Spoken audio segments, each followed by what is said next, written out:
was the space perfect for you immediately? No, not even close. He laughs. Okay. Tell me about that. What did you have to fix and do? Everything.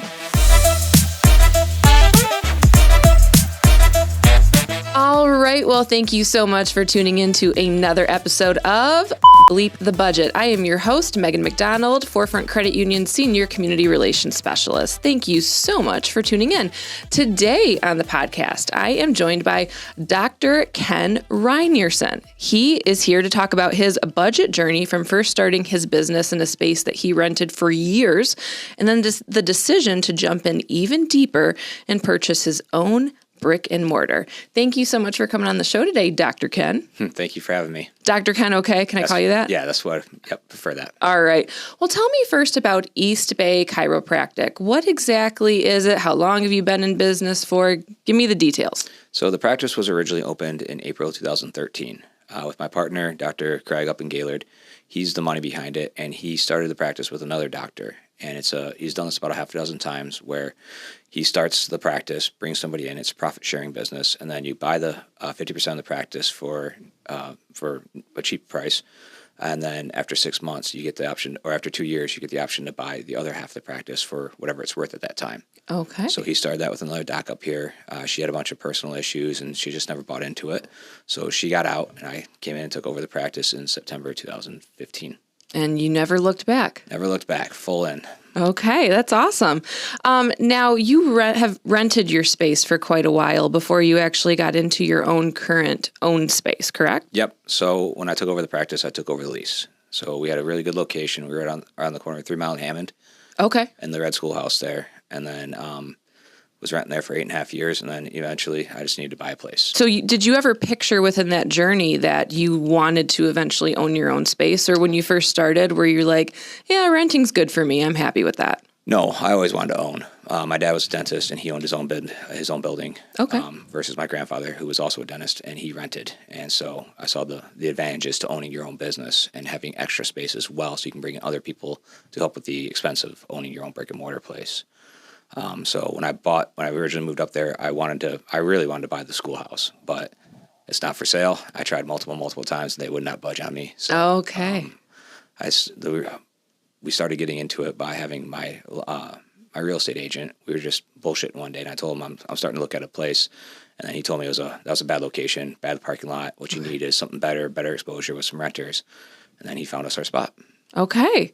And so how long, you were renting for like 8 years? Yeah, about 8.5 years total. Okay. So I was renting for about 6 years before we bought the building, or 7 years, and then we bought the building, and then it was, as Paige talked to you about earlier, it was just kind of a shotgun thing. We were not planning on buying a building. I told my real estate agent, I was like, in about a year or two, I want to buy a building and then go from there.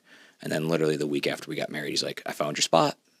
That's how it happens. Yep. And he's like, there's renters in all 3 suites. So as long as you come up with a down payment, they'll rent out, they'll pay your mortgage and then save up your money. And then when you're ready to do some demolition and make your own space, you can just not renew one of their leases. So we bought the building in September or December of 2021. And then January of 2022, the space that I wanted, those guys they're like, oh yeah, we're out. So we had to just, all right, here we go. Now we're just going to fall into that. And we had to start renovating the space a lot sooner than we wanted to. Wow. Okay. You've answered like 10 of my questions all within like 30 seconds. That's awesome. So we're going to come back to some pieces of that. I did want to ask you, what were some of the positives and negatives about not specifically the space that you were renting from, but just in general renting, would you say? In general, renting is you don't have to worry about taxes. Taxes are the biggest surprise that I had when I owned a spot, because those are steep. Yeah. And I didn't quite realize that. I unfortunately was on a triple net lease, so I was responsible for all the upkeep, which is ridiculously expensive. Yeah. That was one of the main reasons I wanted to buy my own place, because if I'm putting money into a building, I want it to be my equity, not somebody else's equity. Of course. So that's why I started renting there, or looking for a place to buy. Okay. If we had to keep on renting where like they covered everything else, that would be a different story. I might not have been so urgent or so had such a big rush to buy. Yeah. But again, in that schoolhouse, I love it, but it had a lot of lot of issues that need to be fixed. Okay. I didn't want to be on the hook for those. Yeah, it is a super cool space for sure. Oh, it is. So besides this all happening a little unexpectedly, right on the heels of your wedding, were you nervous for any other reason to make that leap? Oh God, yeah. I mean, I went from having a huge nest egg to where like, all right, I can, pay off some loans or do something else or buy some new equipment to we're throwing everything at this building and here we go. And it's not generating any income for us quite yet. Right. How did you get past that? How did you make the decision, hey, we're going to do it. We're just going to take a leap of faith? My realtor, my mom, my wife, everybody was just like, this is the right idea. This is the right plan to go. And what really cemented it for me was, talking to my wife, Paige, I was like, hey, we got to buy this building. I know we were planning on doing a honeymoon, so we were going to go all out on our honeymoon. Oh, yeah. I was like, it'd be a lot easier to come up with a down payment if we forego that. And Paige was lucky enough she said, this will pay for plenty of honeymoons down the road. That's how you know you got a good one, I'd say. 1 week after being married, yeah, that was huge. Oh, my Hearing gosh. the right response from her from that. Wow. Can I ask, have you guys gone on a honeymoon yet? Several. Okay. We were planning on doing like a week in a tropical area, but we're big skiers, so we've just gone out west and done skiing. Okay. Very cool. Well, that's good. I'm glad that you at least got your honeymoon and then some back in there. So that's good. Yep. Was there a moment when you were renting, like you knew there were certain numbers that you wanted to hit in order to know that, hey, it's time to make the move into our own space? Was it a financial thing? Was it the number of clients you had? Was it the space and you needed more? Just curious if there was anything like that was telling you needed to do this. It's a combination of all that, because you think with every location, the closer you are to downtown, the more people you have. I was kind of in a rural area where, like if the weather was bad, people wouldn't come out type deal. And, also when you ever factor in moving, when you're going to move, you're going to lose some patience. So I knew like trying to figure out like what percentage wise could I absorb before I wanted to make the move and all that stuff. So there's always hesitancy. Yeah. Much like every time you change anything in your practice, you're always going to lose some patience. And it is what it is. Yeah. You got to make sure that you're set and ready to go for that. Yeah, absolutely. What about the cost of renting compared to what you're doing with the cost of owning your own space? How did that compare? So the rent's about the same when you factor in taxes and all that fun stuff. Rent's about the same, but now it's a mortgage. So I'm getting, some return on my investment there. Utilities, that's the big thing. Okay. I only have to pay 40% versus 100% at the other place. Oh. Because I do have those other tenants.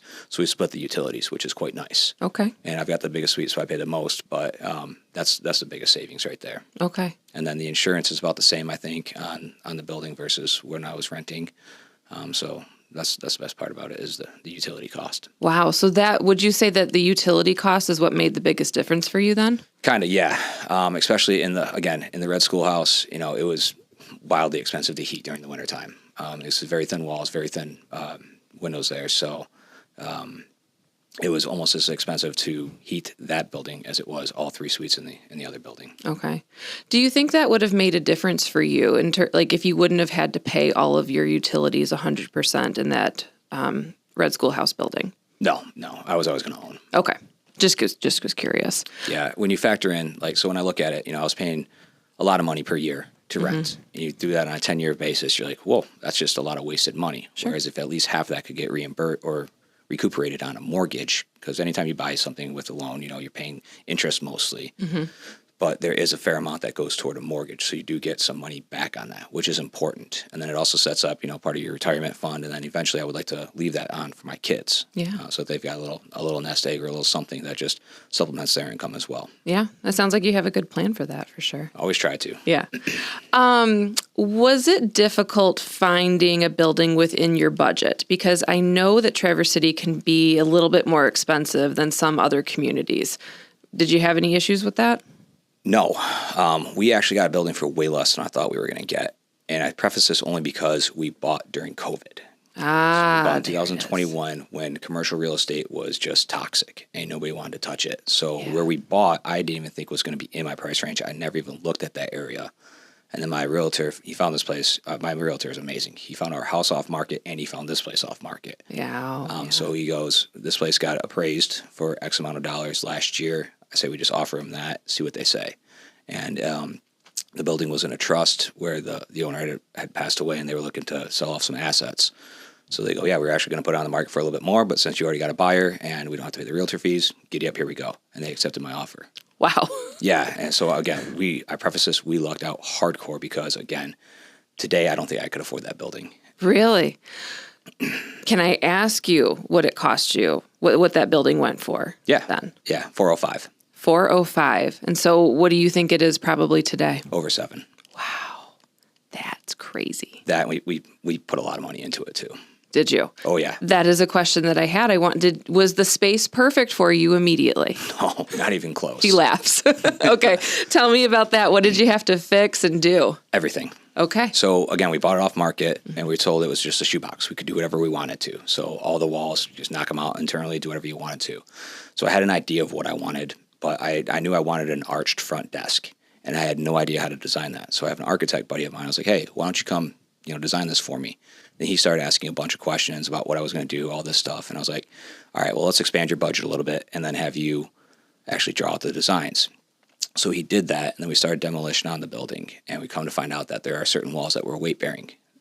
And so had to scrap those plans, have him redo the plans entirely, get new permits, bring in a structural engineer to sign off to make sure that the roof wasn't going to collapse in, and then go through all that. So wow. Yeah, that was an absolute nightmare. But it was kind of a blessing in disguise because, again, we bought the building before we were ready to or really wanted to. And then, again, we had to move into our space before we wanted to as well. Sure. So we were able to finance all this because we had to wait from May of 2022 to September of 2022 to get the permits. Ooh. So during that time, I was able to save money and just pay for most of the renovations right out of pocket. So I didn't have to get farther into debt or take out any loans to build the practice out. Okay. Really nice. Okay. That was my next question too. How did you fund this? Did you save money for it? Did you have to take out a loan at any point to make all of this magic happen? At the very end, I had to take out a small business loan for it. Okay. But other than that, we self-funded over 90% or about 75% of it. That's amazing. Yeah. And self-funding, can I ask, was that something that you were saving? Did you take it out of what you were making from the business previously? So I would always pay myself, a fair amount of money, depending on what month and how well I was doing. But I would just stack as much savings away as possible. Okay. I'd always just pay myself enough to pay our bills and have a little bit of fun, and then throw the rest into savings. Nice. So with that, I was able to just anytime something came up, I had money to pay for it right off the back. Yeah, no, that's awesome. And so the renovations, were those separate from purchasing the building, or were they built into your mortgage? Oh no, they were completely separate. Okay. Yep. So, again, we didn't know what we were getting into, and we had to gut the whole place. I think there's only one room that still has the original ceiling in it. Outside of that, everything is completely new in there. The flooring's new. Most of the walls are new. And then, of course, we had to build an x-ray room, which is just a nightmare. Is it? Oh, yeah. I have no idea. Okay. I put an x-ray room in the schoolhouse about 2 years before I bought the building. Okay. And so I had to build that out. And then, 2 years later, or 3 years later, I'm building another x-ray room, and the cost doubled. Wow. Because again, it was COVID. And Yeah. all the construction costs went through the roof, and finding right contractors, right subcontractors, et cetera, was a nightmare. Wow. Did you work with any financial advisors for this, a credit union or a bank to make that business loan happen then? Just a bank. I used Honor Bank, and they got me a good loan. That's amazing. Good. Did any expenses ever show up with owning your own space that maybe didn't show up so much with renting a space? Taxes. Okay. Taxes. Okay. Can you put that in perspective for people who maybe don't understand, business taxes and things, what that exactly means and It's with a city renting? property tax. Okay. So being right on Munson Avenue, that's a high rent district area. So Sure. the taxes were a lot higher than I thought. And being a homeowner, I had an escrow built into it. So in July, I got the summer tax bill. And I was not expecting that. And they're like, oh, don't worry about this if you have an escrow built into it. So Okay. I called the bank that I got my loan through, and I was like, is this covered or not? They're like, oh, no, that's all in you. Ooh. So I was like, oh, that's a tough one to absorb. Okay. Yeah, that is tough. Were there any moments besides the one that you just mentioned where you thought, what did I get myself into? Oh, the whole time. the whole time. Like I said, we were newlyweds. We had just spent, we had bought a house a year before we got engaged. Then we got engaged. Then a year later we got married. So we're like, all right, now it's our turn to have fun. Like, let's go on some vacations. Let's buy a new boat. Let's do all this fun stuff. Yeah. And it's like, oh, no, let's just keep on throwing money at this building. But again, you said you wouldn't do it differently. No. You're super happy with the way things have turned out. Yep, because everything I mentioned, all those fun things, those are all liabilities. This is an asset, and assets are way more important than liabilities. You only buy liabilities when you have your assets covered. Absolutely, yeah. What about owning a building and that having any kind of an impact on your day-to-day business? Did you notice any changes with that? Oh, yeah. Having tenants is one of the biggest things, because then you're responsible for making sure that they're getting billed, making sure you're collecting their rent checks, making sure that any of their complaints are dealt with as well. Because normally if something went wrong in my office, I just handled it, and I'm used to doing that. Now I've got two other people that, hey, this light's out, or something's wrong there, or this toilet's running, etc. So you got to jump on that and make sure that they're happy, so that they stay paying your bills. Are you kind of hands-on? Are you going and being a plumber for them when you need to, or changing? No, okay. I've learned stay in your lane, because if I try and do something that I don't know anything about, I'll just end up paying the professionals to come in and do it the right way and correct whatever I screwed up. Okay. That's a good point. Yeah. I know a lot of people out there like to be, do it yourself, and I think that's great. But yeah, probably when it comes to owning a building space, that can be a tougher thing, and you want to be a little bit more careful with that. Yeah. I've always believed, if I can do it, I will do it. But on certain things like plumbing, electronics especially, electrical, I just let the professionals do that, because I don't want to screw anything up anymore. And then when my parents were building their house, I watched my dad do the electrical on it, and he shocked himself a lot. Oh, no. Ever since I was, 4 or 5 years old, I was like, I want nothing to do with that. Yeah. So I've always stayed away from electricity. Good plan. I don't blame you. How did it impact your business when it comes to revenue, client experience, or even maybe just your confidence as a business owner? Did you notice any changes with that? Oh, confidence goes up. When you own your own spot, you pull into your own spot, you get to choose your own parking spot, and it's like, this is now mine forever.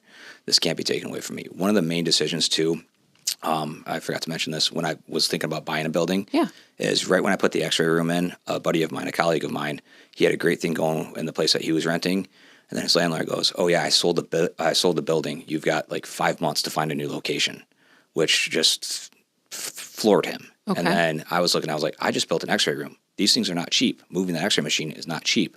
Like, this is something that could just come out of the blue. And then all of a sudden I'm left scrambling. So I was like, I need that security to where I'm in my own space and I'll be there forever. And there's nobody that can take it away from me, which is nice. Yeah, that's amazing. It's just a peace of mind, so to speak. Has anything been harder than you thought it was going to be with owning your own space? I think everything's been harder. I mean, you go in there with just the best wishes and everything, but the roof, if that needs any attention, you got to deal with that. Just, leaf removal, landscaping out front, signage, all these things are now front and center in your mind of like, all right, I want to do this, but I want to save money, but at the same time, I don't want to redo this. So you got to go. That's why I love the name of your podcast here is budget, because you throw that right out the window. You hope you've got this number in your mind that like, all right, this is what I want done for this amount of money. And then you get some quotes and you're like, oh, good Lord, I guess I got to recalibrate and rethink, and then kind of go forward from there. But again, you want to do it once, you want to do it right. Huge reality check, I'm sure. Very huge reality check. And I remember there was multiple times throughout the construction process where like, oh, we'll just put in something okay there for now, and then we'll redo it later when we're all set up and established. And it starts coming in behind. It's like, no, you don't want to do that. You're not going to want to just tear apart like your countertops or like the edging. I remember the edging was one of the biggest things because that's expensive, and it's something you just don't think about when you're going into remodeling something, and something that you just do it once, do it right. Very, very true. What is something that has been way better than you ever imagined with owning your own space? So that's way better. Just the confidence that it gives you. Just knowing that it's there, it's yours. And then you also, the perception that people give when they hear, oh, you own this whole building. You're not just renting. It's just puts you at a different level. And people respect you a little bit more, which is weird to say, but nice in the same way. Yeah, that's awesome. Good for you. Okay, Dr. Ken, this is a fun part of the show. We are going to do rapid fire questions. So the name of the game is to answer the question in as few words and as quickly as possible, just the first thing that comes to your mind. Are you ready? I'm ready. All right, let's go. Rent or own, which do you think makes sense for those first getting into business? Renting. Okay. Theme song for East Bay Chiropractic. Staying alive. I like that one. Wasn't that our last one, Jeff? Okay. It's a common theme. I like it. What is something that you have totally splurged on with owning your own space? Countertops. Okay. And the front desk. Well, we got to ask, what kind of countertops do you have? They're granite countertops. They look real nice. And then we had, like I said, we had an arched front desk. So we put a real nice white stone on the front of that actually bends to that. So that was, we had to get that from a specialty guy in Florida. Oh. Shipped up here. And my contractor had to learn how to cut the stone and put it on there. So that was something we really splurged on. But we wanted to have a nice centerpiece that made a statement when you walked into our office. Yeah, kind of like that internal curb appeal in a way. Yeah, essentially. I think that's a great move, definitely. Always, first impressions are good, right? You only get one of them. You're right, they do. Okay, what is something that you absolutely refuse to spend money on for the business? Probably hiring staff. Just because I'm a cash practice, so I can do most of the stuff all on my own at the front desk. If you remove the insurance monster, 90% of the front desk work is taken care of. Wow. So, yeah. Okay. Nice. Can I ask, how many staff do you have? It's just me and my wife. Oh, that's it, really? For now, yeah. Okay. I think we're going to have to hire a full-time front desk person come summertime, though. Gotcha. Which is a good problem to have. It is, definitely. First month in your own space, profit, break even, or deep breaths? It was more of a break even / deep breaths. So we moved into the space in the middle of June of 2023, and then July 7th, my son was born. And then that's a deep breath. That's a deep breath. And July 4th, or July 3rd, the first week there, I got the summer tax bill. So also it would have been a profit, but then it's like, oh no, you lost all your profits there. Yeah. Okay. All right. Good answer. Would you ever go back to renting space from somebody else? No. Okay. What is always in the fridge at work that just gets you through the day? Water, and then Kind bars. Okay. What's your favorite flavor of a Kind bar? Depends on what kind of mood I'm in, but mostly the salted caramel. Okay. Those are good ones. Yep. What is one bill that hits your inbox and still makes you cringe? It's always those taxes. I thought that was going to be your answer. And what is one piece of advice for someone renting a space right now, but if they're dreaming bigger? Find the right realtor. That's number one thing, because the real estate agent will know the area, know like what's a good place to go, and they know just the ins and outs of the building. Like you got to think about your parking, your signage, exposure, what your clientele is. Can you work remotely, or do you need people to come in and be a visible area? So knowing a good realtor is probably the best bet to go there. All right. And one word to describe the financial leap of owning your own space. Buckle up. Okay, I like it. That's a good one. Okay, this is the part of the show where we like to give you the opportunity to share some love out there for those who have helped make a huge impact on where you are in your business journey. So, Dr. Ken, who is someone that has really just made all the difference in this journey from renting your space and going to fulfilling your dream and owning your own building? Always, obviously, the family. Having a wife who supported it 100% of the way, who was trying to help me out with any renovations that we could do on our own. Of course, though, she was pregnant for most of it, so she couldn't help me out with the painting or anything like that. Mm-hmm. Kevin Perkins, my real estate agent, he absolutely killed it for me twice. So I will forever be indebted to him for finding these spots for us. And every time he would find me a building, it would always be at the lower end of my budget. So I'm eternally grateful for that. Yeah, that's great. Both of those things. And, shout out to Paige giving up your honeymoon too. That's huge. Yeah. That's absolutely huge. Yeah. That was a conversation I was dreading having, but luckily she handled it like a champ. Well, again, that's how you know you've picked a good one. So Good for you guys. Good job, Paige. Dr. Ken, if you could go back and do anything differently financially, would you? Yeah, always. So there's certain marketing companies I went with that were, promise you the world and gave you nothing back. So always picking which marketing companies you use or whoever you use for practice management and all that good stuff. Some different modalities that you would use in practice, it's hit or miss. Okay. What is one mistake that you would warn other small business owners about before making a move like this? Before buying your own place, just make sure you know your clientele very well. Are they going to follow you to your new location, or are they not going to? Because in my business, luckily, most of my patients did follow me. Some people, though, it was a bridge too far for them to come. Sure. Because, I guess that is a pretty big difference in location that you made. It is. So, I was very close to Kingsley and had a lot of patients who would come out there. Now they're like, I don't go downtown. In Traverse City, a lot of locals hate the downtown area in the summertime. So a lot of them are just like, sorry, I just can't do the traffic to get down there. All right. And then what is one thing that you are just really incredibly proud of yourself for handling during this transition? Just everything that comes our way. There's been a lot of, whoa, did not expect that bill coming our way, and being able to handle it and just sit back and breathe. A little bit of freak out times, obviously, but I'm just very happy that we were able to get over every hurdle that's come our way. Yeah. How do you handle freak out times? I mean, everyone handles pressure and stress a lot differently. I think that might be a good piece of advice for people. Well, there's the crazy, oh my God, what the hell just happened time. And then there's the talk to your, your family, your wife, your spouses, your parents, and everything, and then have them put it into perspective. Getting somebody else to vent to just helps out so much, because then they can help look at it from a different view and be like, it's going to be okay. It's not the end of the world. It's a hiccup, not a mortal wound type deal. Great advice. Family is so key in bouncing ideas off of people. It's how I do my best thinking. Oh, always. Yep. Last question for you, Dr. Ken. Any piece of advice at all, your best piece of advice for those listening who are maybe thinking about doing a similar thing as you, following that same journey of you're renting space and they might be ready to get into their own? Do it as soon as you can. Okay. The more time you spend renting, the more money you're just wasting. Renting is great, but if you're going to be long-term in what you do and understand that, then the sooner you can get into a place, the sooner you start building equity, and the better you just feel. And then also you can expand from there, because now you have your own location. It's like, is this big enough for me? Do I need to go on to something else?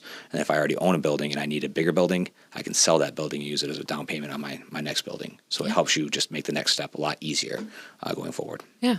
I guess I should ask you that question too. What is the next step for East Bay Chiropractic? Next step is bringing in some new modalities. I'm not sure which one we're looking at yet, but I want to either do decompression or some shockwave therapy. Oh, I don't know what any of that means, but it sounds cool. Decompression helps with herniated and bulging discs, so sciatica mostly is what we want to deal with.